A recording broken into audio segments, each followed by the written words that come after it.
E sejam todos bem-vindos ao Tak Talk. Eu sou o Yatá e hoje nós temos aqui o assunto do dia, que é o filme Django, mas não o Django remake do Tarantino, que eu entendi a questão da homenagem, mas preferia que o nome do personagem fosse outro. Sim. O Django original, de 1966, com o grandíssimo Franco Nero, clássico, um dos maiores clássicos do Spaghetti Western, ali junto com os filmes do Sérgio Leone. O Corbucci foi o grande diretor de Spaghetti. Da puta, mano. Ai, vagabundo, filha da puta, Calma, infelicidade. respira. Seu arrombado, filho da puta, maldito. Espero que caia, filha da puta.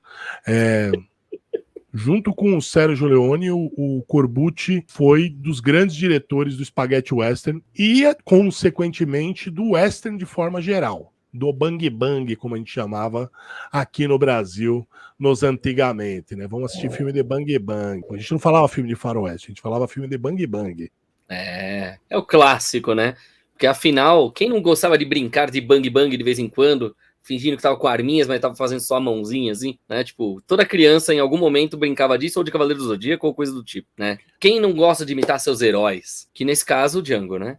Então, o filme do Django, ele fez muito sucesso aqui no Brasil na época. Meu pai foi assistir esse filme no cinema, porque no Brasil a gente consumia muito cinema europeu, se consumia demais cinema europeu, cinema italiano, cinema francês, em especial, né, desses dois países eram muito consumidos aqui no Brasil. E foi um marco para o cinema, o Django. O Corbucci, diferentemente, de novo, é aquela questão do diretor mais artístico e do diretor mais trabalhador. O Corbucci, ele é mais trabalhador, ele não tinha aqueles take, aquelas, como é que chama take de... quando você mostra o local. Ai, take de... Puta que o pariu, caralho, buceta, filha da puta, qual que é o Calma, nome?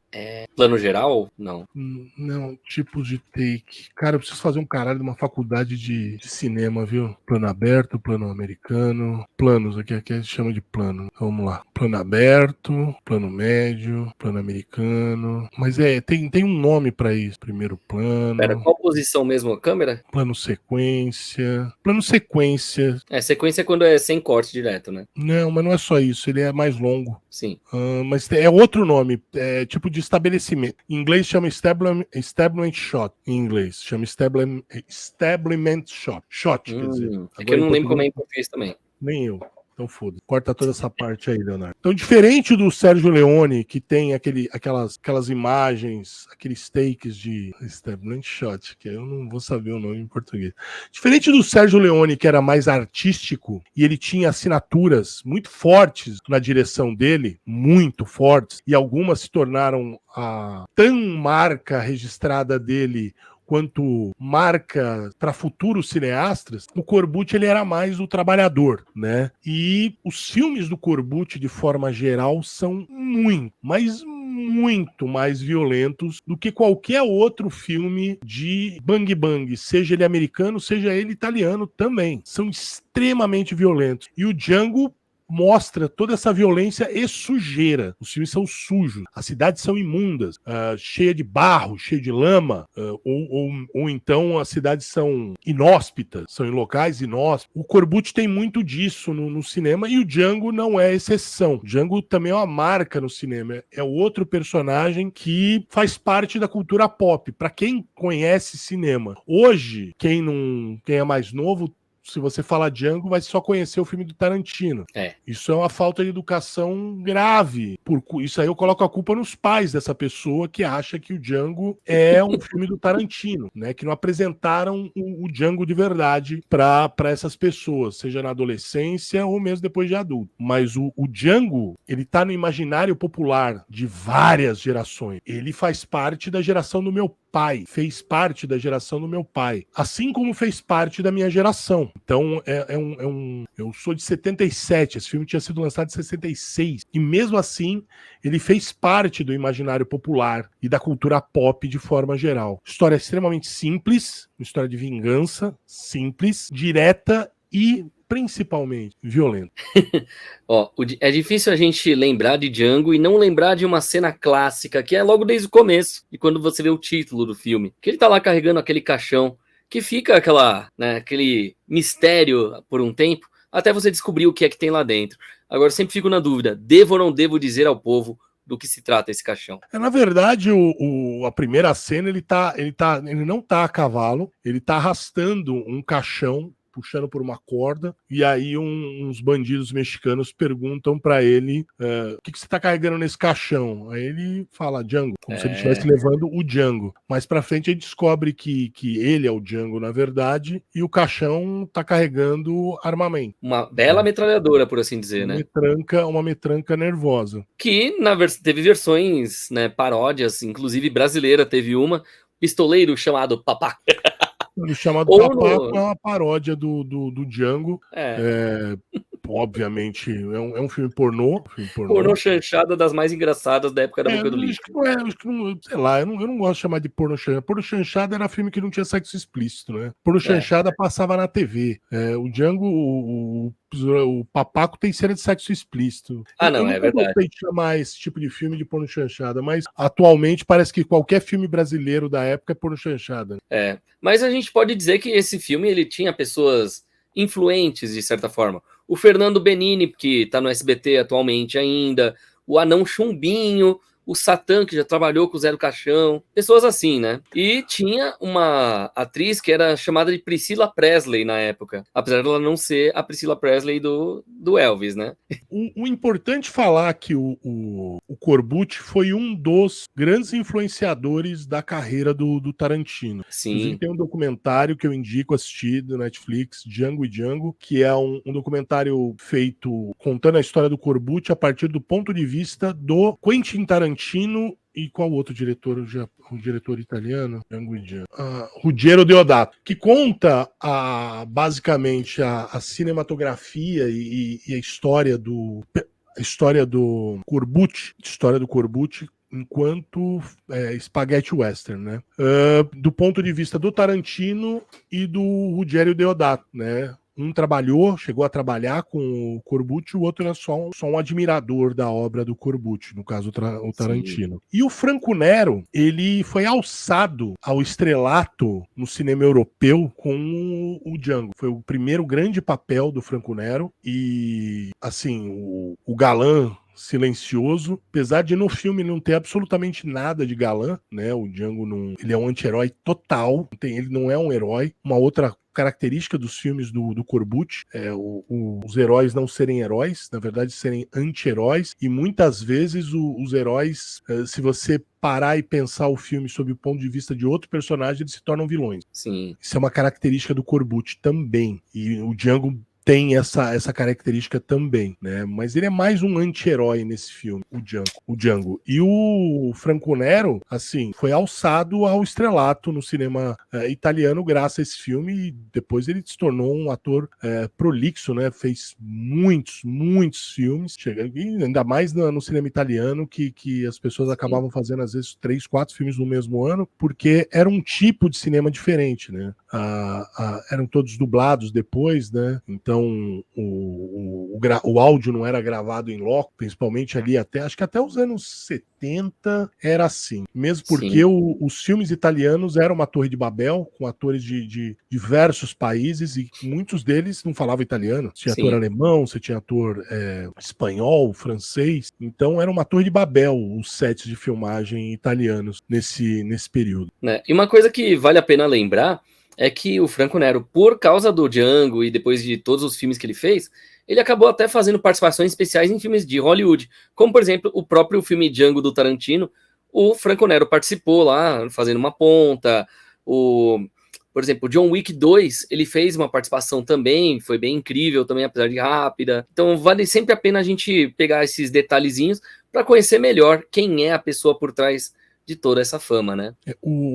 Se você gosta de filme de faroeste, filme de bang bang, você tem a obrigação de assistir Django. Você acha esse filme online com bastante facilidade. E os filmes de spaghetti western são dos poucos filmes que eu até indico assistir dublado, porque na maioria dos casos, esses filmes já são dublados. Então, como eu disse, os sets de filmagem eram Torres de Babel, cada ator falando na sua língua, as suas linhas. Tem essa também. Não é que o cara falava em italiano a linha dele durante a gravação. Não, ele falava na língua dele. Então, são dos poucos filmes que eu até indico assistir dublado, mas as dublagens originais, as dublagens modernas são ridículas. São medonhas. As São redublagens dão medo, às vezes. São horrorosas. Então, se você vai assistir, por exemplo, eu tenho a trilogia do Homem Sem Nome em Blu-ray, as dublagens são as originais, né? Então é em 2.0, algumas são até em mono. Fregasse. A qualidade era muito melhor do que essas dublagens atuais. Eu fui ver a última vez que eu assisti o Django, eu fui obrigado a assistir em inglês, porque eu não achei ele nem italiano. Se tivesse achado italiano, era menos pior. Mas eu achei ele em inglês. E em inglês é horrível. É tenebroso o negócio. É triste. Não, é muito triste. Muito triste. Então, esse é um dos poucos filmes, esse estilo de filme no geral, os spaghetti westerns, são dos poucos filmes que eu recomendo assistir dublado. E quando você for caçar esse filme dublado, não caça com redublagem. Se tá lá 5.1, foge, é redublagem. É tudo 2.0 as dublagens originais desses filmes. Estériozinho e olhe lá. Então caça essas dublagens se for assistir o Django. E o Django, ele tem tudo o que era querido pelos homens nos anos 60. Boa pinta, sério, sisudo, fala pouco, que dá aquele acaba dando um ar heróico pro personagem e ele meio que era a representação do ideal masculino. De novo, do ideal masculino. Poucos homens eram assim, na verdade. A maioria acaba falando pelos cotovelos ou então o cara é fake e dói, entendeu? Ou o cara não tem charme nenhum. Então, mano, na real, isso é só um ideal de masculinidade e ele ajudou Franco Nero, o personagem Django, ajudou a ampliar um pouco mais. Já era um ideal de masculinidade já de algumas décadas, mas com a violência sendo um extra nesse ideal da masculinidade. Uma coisa curiosa, né? Django, ele, assim, não apenas filme brasileiro, assim, que teve em homenagem ou, né, inspirado, como também até o Bolanhos, o Chaves, Chespirito, chegou a fazer o Charrito, por exemplo, né? Que é a história do Charrito, um herói mexicano, de 84. Assim como também teve o Chespirito Confusões no Velho Oeste, né? Então, assim, a gente tem algumas homenagens e paródias, por assim dizer, né? Bem interessantes. E não é à toa, né? Afinal, o Django, ele marca gerações, né? Uma coisa bem interessante. E admito, eu gosto muito da dublagem clássica. Eu não gostei nada da redublagem que tinham feito uma época. Nem sei se tem outra redublagem depois. Então, de novo, o Django é a porta de entrada do Sérgio Corbucci, o diretor. Sim. Depois que ele larga os filmes de western, de spaghetti western, ele vai pra comédia.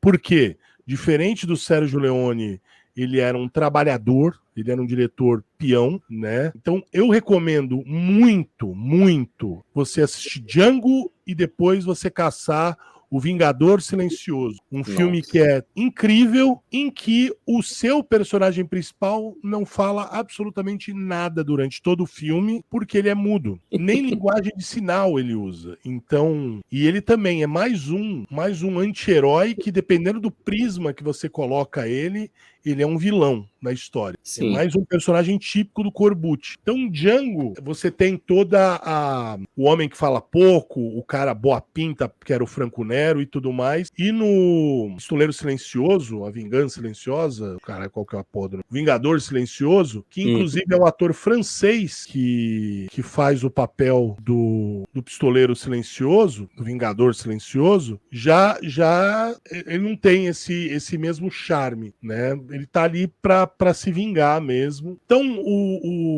que é uma porta de entrada para essas drogas que são essas drogas gostosas que são os spaghetti westerns, vai de Django que não tem como errar. Quer apresentar o spaghetti western pro seu filho? Vai de Django. É melhor você começar com Django, que é um filme curto, de 90 e poucos minutos, do que você ir com o Bom, o Mal e o Feio, que a edição, por exemplo, que eu tenho, o filme tem 3 horas. Nossa. É o corte que eu tenho, que é o corte original, na coleção que eu tenho, é um corte de 3 horas. Eu tenho o outro DVD, que foi o corte que eles mandaram pros Estados Unidos, que tem 1 hora e alguma coisa, 1h30, 1h40, que eles cortaram. Eles estupraram o filme, essa que é a realidade. Eu tenho o corte do diretor, tem 3 horas, então eu acho melhor você começar, porque assistir a edição cortada não vale a pena do Bom, Mal e Feio. Agora, assistir o Bom, Mal e Feio, se você tá apresentando para um jovem, é um filme de 3 horas e tralalá, assim, então começa com Django. Eu acho que a melhor porta de entrada para esse universo é o Django, depois vai para o Vingador Silencioso, depois aí você vai para a trilogia do Homem Sem Nome com o Clint Eastwood. Lembrando que o Django teve vários filmes do Django, o Franco Nero não atuou em todos, mas teve Django versus Sartana, Django, o Retorno de Django, Django e o Escambau. Então é um universo bem rico, mas dirigido pelo Corbucci, só o primeiro Django mesmo. Sim. Com o Franco Nero, acho que foi só até o segundo, né, que ele fez o Django. Aí no terceiro em diante já foi outro ator, não foi? Porque assim, eu assisti esses filmes há muitos anos e esses filmes, os outros Djangos não são fáceis de achar. É verdade. São bem complicados de achar. Então, eu não lembro. Eu lembro de pelo menos 2 filmes com o Franco Nero. Os 2 primeiros é certeza. É só do terceiro em diante que eu fico meio perdido se qual é que ele ainda tava. O Django e Sartana eu não lembro se é com o Franco Nero, por exemplo. Sartana, que é um outro personagem clássico do Spaghetti Western. Eles fizeram esse crossover lá, dificilmente é com o Franco Nero. Eu acho que jamais aquela parada meio cash grab, sabe? Então ele só pra ganhar grana, eu não sei se ele e ele já tinha, e nessa época ele já tinha uma carreira bem sólida no cinema italiano, já como galã. Sim. Ai, filha da puta, enfia essa moto no cu, espero que caia, quebre tudo, morra, maldito, desgraçado, filha da puta, Ai, caralho. Ai, fala aí da porra do Django também. Então, bom, Django, além de marcar época, né, também com seus atores e estilos, né, bem bizarros, né, além de tudo, né, tipo, junto com, né, a história do Homem Sem Nome, etc., a gente vê aí várias dessas histórias sendo replicadas em filmes da atualidade aí, tanto nos do Tarantino na década de 90, né, que até o próprio Kill Bill tem algumas referências aí, não apenas a Django, como outros filmes do Spaghetti, assim como também na maioria dos filmes, até Cães de Aluguel tem um pouco disso, né? E o mais legal é quando a gente começa a ver que algo faz sucesso, todo mundo começa a copiar. Naquela época, acho que foram pelo menos uns 15 anos o pessoal tentando fazer um novo Django, que a maioria não deu certo mesmo. Até os Trapalhões tentaram fazer algumas homenagens ou paródias, né? Então, só que é uma pena que Renato Aragão não era tão bom nisso. Era uma vez ou outra que ele acertava. Renato Aragão é um bosta. Será que ele descobre se no céu tem pão ainda esse ano? Tô na torcida aqui. Tô na torcida. O Renato Aragão empacar do caralho. Ele e o Roberto Carlos, os dois. Quem você acha que vai primeiro? Roberto Carlos, cara. Vixe. Se tivesse que fazer uma aposta aí. Na verdade, se eu tivesse que fazer uma aposta, eu ia colocar o Silvio Santos primeiro. Ô, louco. O Silvio Santos tem 300 anos de idade, viu? Achei que era mais.